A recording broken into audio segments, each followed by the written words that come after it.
Hey guys, it's Axel Adams here. Just thought I'd take you through my snare drum collection real quick.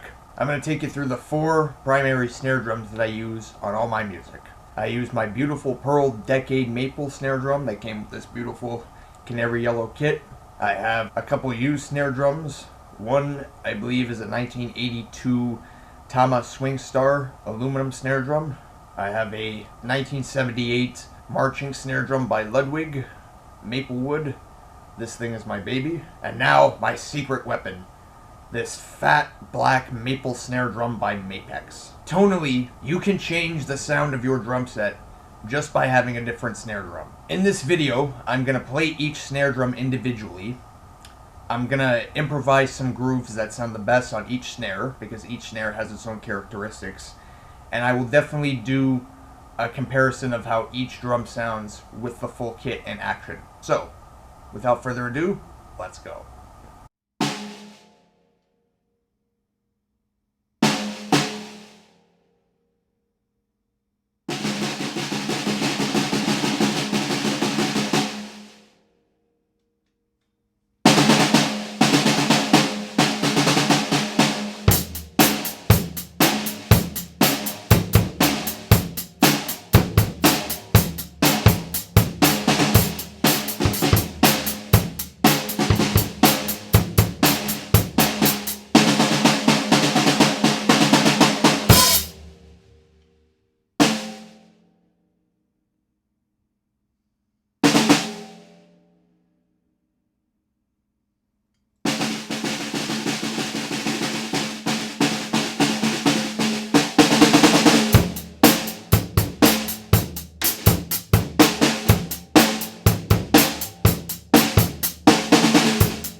Okay. Now back from all the chaos, let me go into the details of what I like about each drum.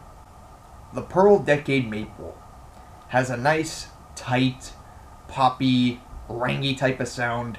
It has a Remo Ambassador on it, you know, plain and simple. They could have charged this snare drum like $350 extra.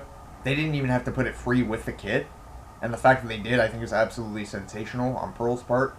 Not to mention the fact that they also put a porthole in the front, which, you know, also helps make things easier. It's just a wonderful snare.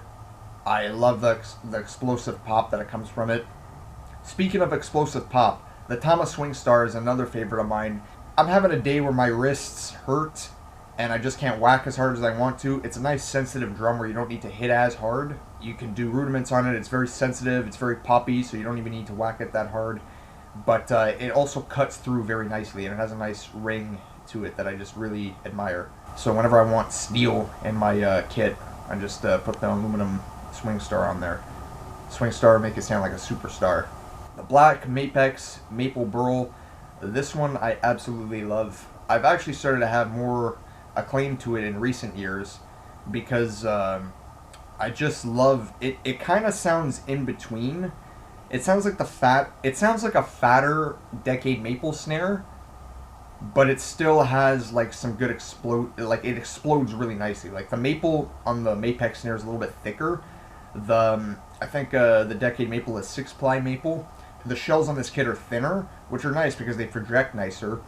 But you know, there isn't as much boom and crack. But I feel like because the MAPEX snare is a little bit thicker maple, it's got more boom and crack to it. And I even used it on carrot cement recently, and it's a really underrated snare. So I think I'm gonna bust it out a little bit more. It's got an Evans Power Center reverse dot. That's the best head you can use on that one, if you ask me personally. It just really brings out the crack and the bang that drum just has. And finally, my baby, a LUDWIG marching snare drum, 1978 Maplewood. I love this thing. I got it used for like $200. It's still the best snare drum I have. It still is my favorite snare drum.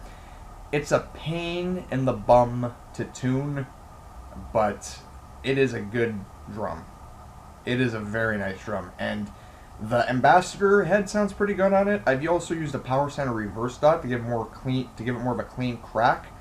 But I feel like the ka-ka-ka that snare drum has sounds the best with the Ambassador, the Remo Ambassador fiber skin. This is my baby. I love the depth of it. It's technically the third biggest drum out of my entire kit. It's so freaking cartoonishly oversized. I just adore this thing. And it sounds very unique and very distinctive. I noticed drums that are vintage drums I like. Vintage hardware is garbage. Hardware, you know, you're better off getting something modern because, you know, like times change. People come up with better systems, you know, for stands and whatnot, better materials.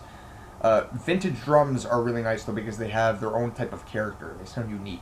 You know, they sound, you know, they're not as flexible with their tuning as modern drums would be, but there's a certain magic and a certain character that's undeniable to them. And when you get the right heads on them and you tune it up real nice, there's something that just gets brought out that just sings really nicely. I will even play audio of recordings I've had with each of these snare drums being used in my music.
honestly, if I had to rank all these snare drums based on what I use and what I like the most, I'm going to go with the LUDWIG marching snare.